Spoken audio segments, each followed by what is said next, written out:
everybody. Texas Deacon here. It's December 2013. The title of today's lesson is Feeding Jesus. Scripture reading is Matthew 27, verses 34 through 40. Matthew 27, 34. Then the king will say to those at his right hand, "Come, you blessed of my Father, inherit the kingdom prepared for you from the foundation of the world. For I was hungry, and you gave me food. I was thirsty, and you gave me drink. I was a stranger, and you took me in. I was naked, and you clothed me. I was sick, and you visited me. I was in prison, and you came to me." Then the righteous will answer him, saying, "Lord, when did we see you hungry and feed you, or thirsty and give you drink? When did we see you a stranger and take you in, or naked and clothe you? Or when did we see you sick or in prison and come to you?" And the king here, Jesus, and the king will answer and say to them, "Assuredly I say to you, inasmuch as you did it to the one of the least of these, my brethren, you did it unto me." The lesson here is, whatever you do to the least of God's children is like doing it to Jesus. Now, this lesson started about 40 years ago. There was this man. It was December, about like it is now. His church was taking up food to be given out to the hungry and the needy, which is a good thing, I guess.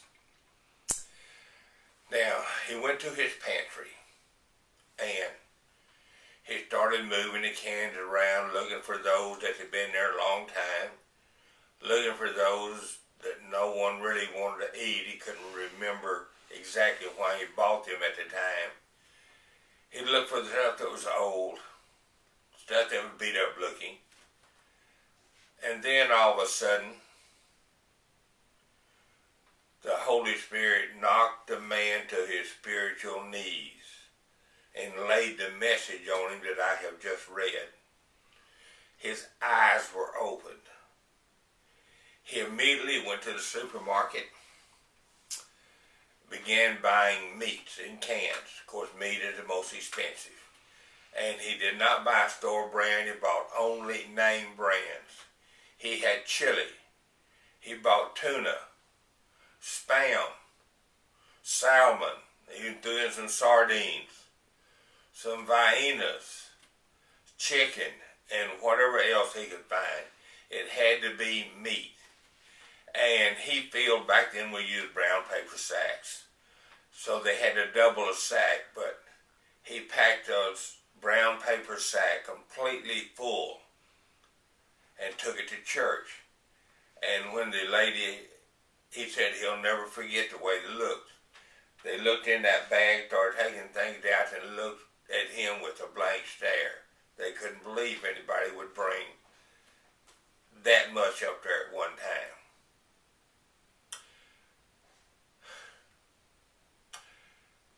You notice I didn't use any notes tonight. I didn't have to, because I'm that man. And even today, Jesus gives us his best, and we want to feed him, give him our leftovers. And not just with the food, but with everything in our lives that sometimes seems. Sometimes, no matter what it is, when it comes to our time, there might be something left for Jesus. When it comes to our tithing, well, let's hope there's something left over to give Jesus. Until you start putting Jesus first in your life, when you do put Jesus first in your life, You know, you have obligated him to put you first in his life.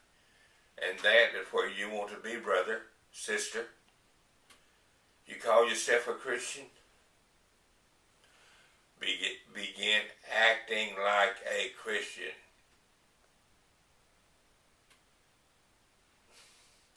Do you have to tell people you're a Christian? Or do they know? Like I heard a man say one time to someone else, "Thank you for telling me you were a Christian. Otherwise, I would have never known." There's too many of us. It's time to change that. Change it today. And start giving Jesus your best, your first fruits.